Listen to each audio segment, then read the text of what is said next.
السلام علیکم، آپ دیکھ رہے ہیں اردو پوائنٹ۔ سعودی عرب کے بعد چین نے بھی پاکستان میں آئل ریفائنری لگانے کا اعلان کر دیا۔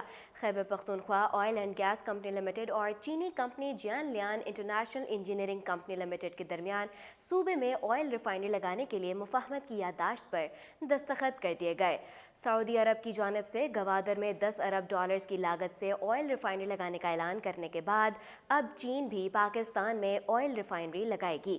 چین پاکستان کے پسماندہ صوبے میں آئل ریفائنری لگانے کا اعلان کر چکی ہے۔ چینی کمپنی کے تعاون سے حکومت نے خیبر پختونخوا میں آئل ریفائنری لگانے کا فیصلہ کیا ہے۔ Khyber Pakhtunkhwa oil and gas company limited اور چینی کمپنی جانلیان انٹرنیشنل انجینئرنگ کمپنی لمیٹڈ کے درمیان صوبے میں آئل ریفائنری لگانے کے لیے مفاہمت کی یادداشت پر دستخط کر دیے گئے ہیں۔ مفاہمت کی یادداشت پر دستخط ہونے کے بعد ریفائنری کے قیام کے لیے معاہدے کو حتمی شکل دی جا رہی ہے۔ آئل ریفائنری کے قیام سے روزانہ 20,000 بیرل تیل صاف کیا جا سکے گا۔ اس سے قبل ایک خبر سامنے آئی تھی کہ سعودی وفد نے گوادر میں سرمایہ کاری میں اپنی گہری دلچسپی کا اظہار کیا اور گوادر میں دستیاب وسائل اور سیکیورٹی پر بھی اطمینان کا اظہار کیا اور پاکستان کے ساتھ اقتصادی تعاون کی یقین دہانی کروائی۔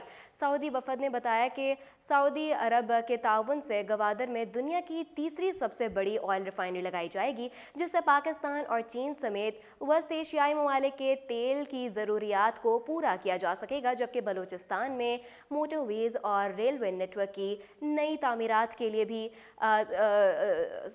سعودی کمپنیاں جو ہیں وہ کام کریں گی۔ اردو پوائنٹ سے اب تک کے لیے اتنا ہی۔